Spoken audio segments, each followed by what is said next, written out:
বেডরুমের জানলাটা খুলেই দেখি বর্ষায় ভরা। তবে এমন দৃশ্য এমন জায়গায় কিছু অস্বাভাবিক নয়।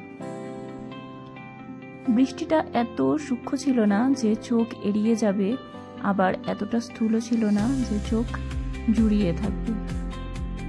বৃষ্টির বিন্দু বন্ধ হতে হতেই শুরু হয় এই মেঘের আসা যাওয়া। আসলে বলো দেখি, এমন দিনে অনেক গান কবিতা মনে পড়ে, বিশেষ করে বাংলা গান কবিতা, কিন্তু কিছুই করতে ইচ্ছে হয় না। শুধু মনে হয় যে এই মেঘগুলোই দেখতে থাকি। আমার মনে হয় এই মেঘের সাথে মানুষের একটা খুব মিল রয়েছে।